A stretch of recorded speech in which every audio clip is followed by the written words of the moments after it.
रविशंकर जी, बहुत बहुत स्वागत है आपका। आज राहुल गांधी और प्रियंका गांधी के साथ साथ सैकड़ों कार्यकर्ता कांग्रेस पार्टी के सड़कों पर हैं और महंगाई और बेरोजगारी से बताया जा रहा है कि पूरा देश इस वक्त त्रस्त है, इसलिए ये मुद्दे उठाए जाने जरूरी हैं। आपको क्यों ये लगता है कि महंगाई और बेरोजगारी जैसे मुद्दे तो बहाना है, असल में ईडी से परिवार को बचाना है? हर को प्रदर्शन करने का अधिकार है। 2 दिन पहले दोनों हाउस में चर्चा हुई कि नहीं? कांग्रेस पार्टी के लोगों ने जवाब दिया कि नहीं? तीखे आरोप लगाए कि नहीं? बाद में वित्त मंत्री निर्मला जी का जवाब सुने बिना वॉकआउट कर गए कि दुनिया में कोविड के कारण परेशानी है, लेकिन भारत की स्थिति सबसे बढ़िया है, सबसे कम इन्फ्लेशन है, भारत में पूंजी निवेश सबसे अधिक हुआ है। ये दुनिया की रेटिंग एजेंसीज बोल रही हैं कि भारत की फंडामेंटल ऑफ इकोनॉमी स्ट्रांग है। हम उसको आगे बढ़ा रहे हैं। तो मेरा खाली कहना यह है कि इन्होंने जो पूरा विषय उठाया है, ये घबराए हुए हैं कि इनके खिलाफ कार्रवाई न हो ईडी की। और ईडी की कार्रवाई कोई हमारे कारण नहीं हो रही है।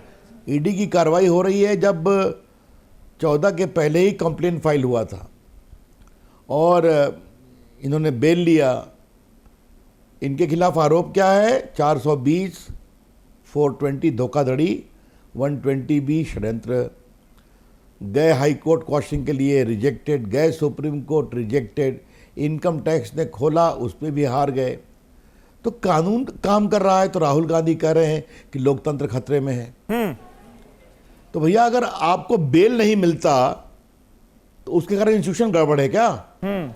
देश की जनता आपको चुनाव में हरा देती है बार बार।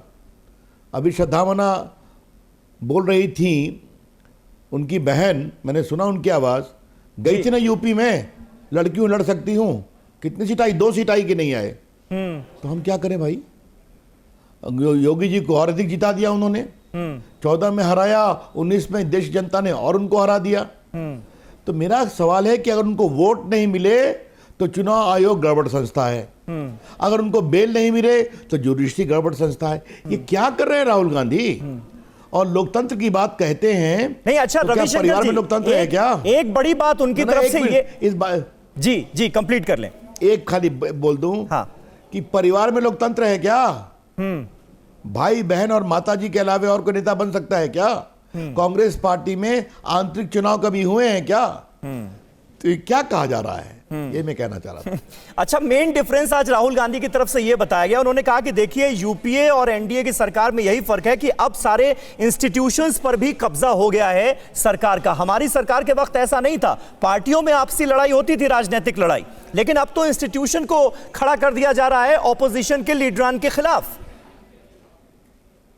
अब थोड़ा सा उनको हम इतिहास पढ़ा दें क्या? इमरजेंसी किसने लगाया? उनकी दादाजी ने लगाया। इमरजेंसी में जेपी को गिरफ्तार किया गया। अडवाणी जी, अटल बिहारी वाजपेयी से लेकर मोरारजी भाई, सबको गिरफ्तार किया गया। आरएसएस पर बैन लगाया गया। जजेस को सुपरसीड किया गया। मीडिया के संपादकों कुलदीप नैयर सहित बंद किया गया। Indira is India, Indira is India का नारा लगाया गया।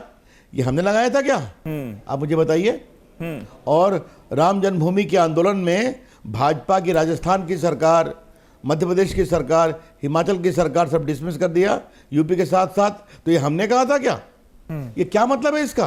किसको भाषण दे रहे हैं? फिर कहता हूं, राहुल गांधी जी, आप कृपा करके अपने भ्रष्टाचार को बचाने के लिए देश की संस्थाओं को बदनाम न करें। अब हिटलर का नाम ले रहे हैं। और आज तुमने और क्या बड़ी बात कह दी सुबह में कि ये संस्थाएं हमको दे दो, हम भी जीत के दिखा देंगे।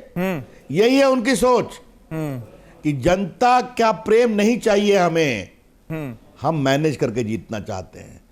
तो लेकिन ये जो केंद्रीय जांच एजेंसियों के दुरुपयोग का आरोप है, ये तो सिर्फ कांग्रेस पार्टी नहीं लगा रही, पूरे ऑपोजिशन के लीडर्स जो हैं वो इसमें एक नजर आते हैं। वो कह रहे हैं जानबूझकर वो ऑपोजिशन के लीडर्स जो कि सरकार के खिलाफ ज्यादा मुखर हैं, उनके पीछे ईडी छोड़ दी जा रही है।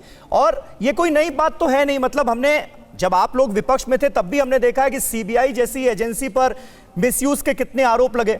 उस वक्त तो अदालतों ने भी सीबीआई को तोता कह दिया था। आज उसी तरह के आरोप कुछ ईडी पर लगते हुए नजर आ रहे हैं आपके शासनकाल। जवाब बहुत सिंपल है जी। मोदी जी के खिलाफ यूपीए सरकार, सोनिया जी, हम स्वर्गीय अहमद पटेल चिदम्बरम समूह ने पूरी कोशिश की। मोदी जी जब गए पुलिस के सामने जवाब देने तो कोई धरना दिया क्या भाजपा के लोगों ने, जब वो गुजरात के सीएम थे?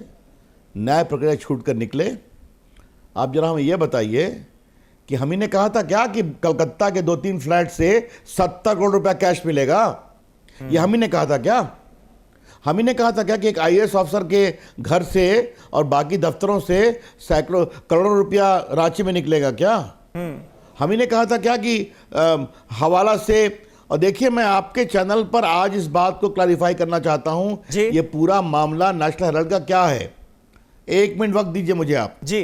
5 लाख रुपया है सिर्फ इनका टोटल कैपिटल यंग इंडिया का। इनको पूरे जो एसोसिएटेड जर्नल्स है जो निकालते थे नेशनल हेराल्ड अखबार, उन्होंने अपना 99% शेयर दे दिया। किस लिए दिया? कि 90 करोड़ रुपया जो हमारी देनदारी है इसको आप मैनेज कर दीजिए। जब पूरी मालकियत हो गई 36% राहुल गांधी, 36% सोनिया जी, तो वो 80 करोड़ का लोन कांग्रेस पार्टी ने माफ कर दिया।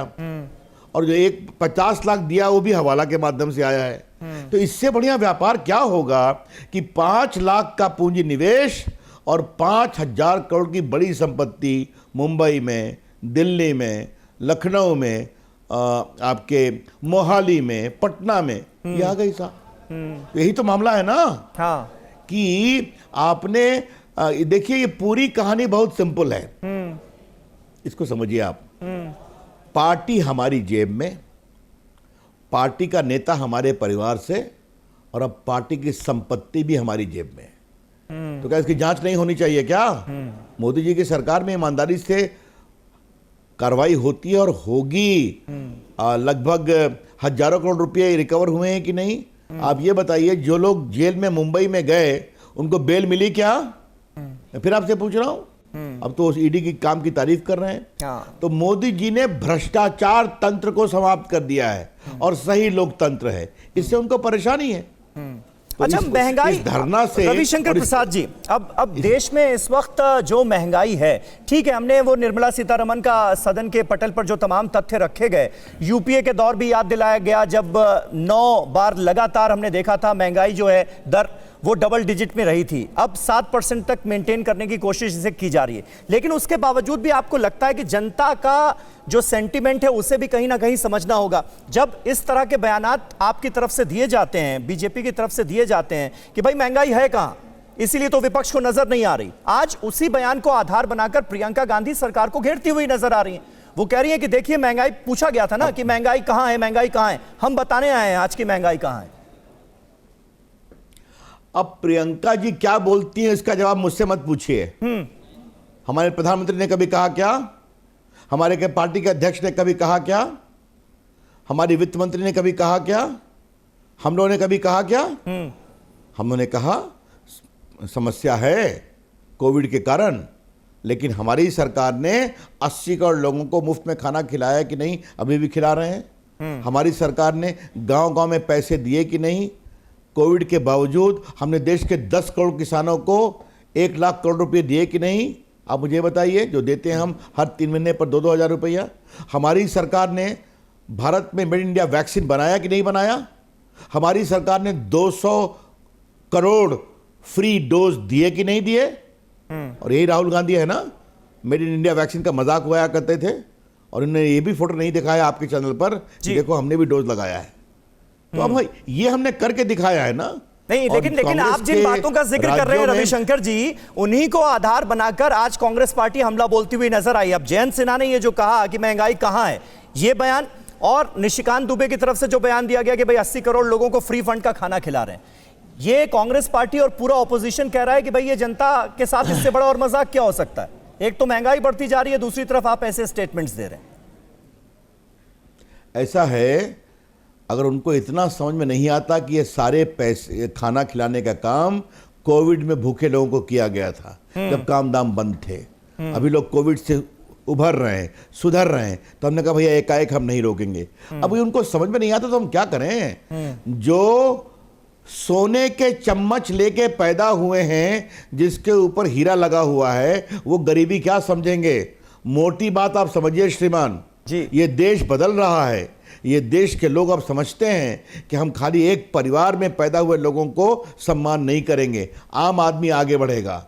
नरेंद्र मोदी जी गरीबी से आते हैं, चाय वाले के बेटे हैं, काम कर रहे हैं, तो उन पर लोग विश्वास करते हैं कि अगर समस्या है, चुनौती है, तो उसका रास्ता यही निकालेंगे। यही तो मैं कहना चाह रहा हूं। और फिर मैं आता हूं उसी पर जी, अगर विश्वास नहीं होगा, उनके मन लायक काम नहीं होगा, उनको बेल नहीं मिलेगी, तो ये हिटलरी शासन है।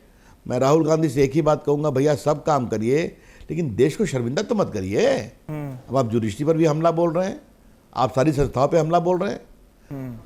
हम जनता को कहें आपको वोट देने के लिए, मुझे बताइए तो आप, हम जाके जनता को कहें कि राहुल गांधी को वोट दे दीजिए। अब राहुल गांधी 10 दिन रहते हैं देश में, 15 दिन चले जाते हैं विदेश में, तो इसका हम क्या करें? मुझे बताइए आप मुझे बताइए क्या करें। आज उनने स्टार्टअप की जो आलोचना कर दी, आज भारत के स्टार्टअप आईटी की दुनिया में पूछ हो रही है।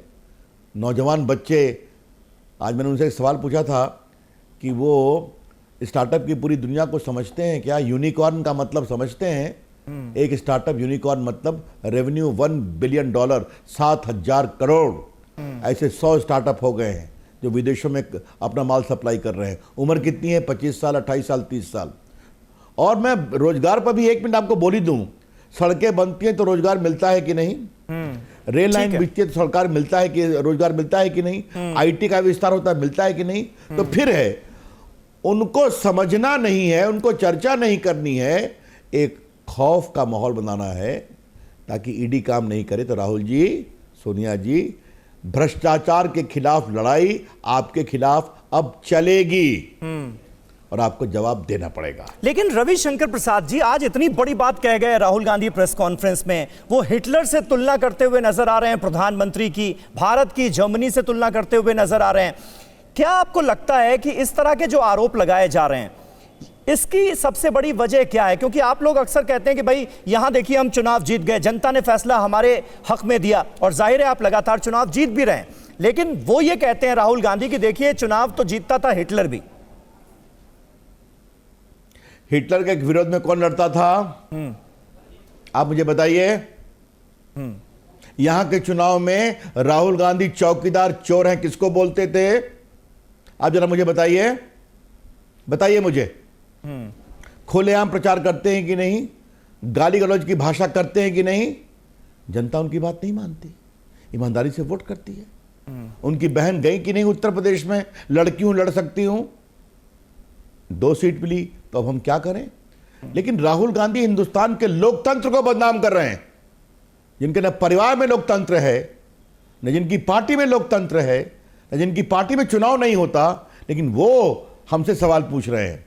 और हिटलर की बात तो मैं राहुल गांधी को एक ही कहूंगा, मेरा एक अस्तर है। उनकी माताजी भी हमारे खिलाफ हिटलर की बात कहती थी। कहां चली गई कांग्रेस पार्टी? ये वामपंथी हिटलर फासिज्म की बात करते थे। अब आप आरएसएस पर आरोप लगाते हैं, देशभक्त संगठन पर। अरे कभी तो समझो कि आप कहां पहुंच गए हो। देश ने आपको पूछना बंद कर दिया है। अब तो विपक्षी पार्टियां भी आपके लीडरशिप को मानने को तैयार नहीं है, तो आप सिकुड़ते जा रहे हो और लगते हो बड़ी बड़ी बात करने। जितना बोलना है बोलो। आपके खिलाफ राहुल जी, विनम्रता से कहूंगा, आपको और आपकी माता जी को भ्रष्टाचार का जवाब देना होगा, कानून को फेस करना होगा। ठीक है, लेकिन आज जिस तरह से कांग्रेस पार्टी का प्रोटेस्ट, देशव्यापी प्रदर्शन, महंगाई और बेरोजगारी जैसे मुद्दों पर नजर आया रविशंकर प्रसाद जी, क्योंकि इससे पहले देखिए हमने देखा है जब ईडी की पूछताछ हुई राहुल गांधी से या फिर सोनिया गांधी से, तो कांग्रेस पार्टी के कार्यकर्ता सड़कों पर उतरे। उस वक्त बीजेपी की तरफ से भी ये कहा गया कि देखिए परिवार पर जब आंच आती है तभी ये लोग सड़कों पर आते हैं। आज जनता से जुड़े मुद्दों पर सड़कों पर आए, तो आपको लग रहा है कि आज का प्रोटेस्ट जो है पिछले प्रोटेस्ट से उनमें अंतर है, इससे कुछ फर्क पड़ेगा? आज भी वही है। कैसे? आज भी वही है, क्योंकि नेशनल हेराल्ड का ताला बंद हुआ है। अखबार में आप ही लोग दिखा रहे हैं, हवाला लिंक आया है। क्यों 7 घंटे पूछताछ की गई, मान लिए खड़गे जी से, जो उसके चीफ एग्जीक्यूटिव ऑफिसर हैं और कोई एम्प्लॉय नहीं है उनसे पूछ सके, तो उससे उनको परेशानी है। तो दिखावा है महंगाई, सच्चाई है ईडी को डराना, धमकाना और अपने को बचाना, यही सच्चाई है। और क्या? पहले क्यों नहीं उतरे थे सड़कों पर?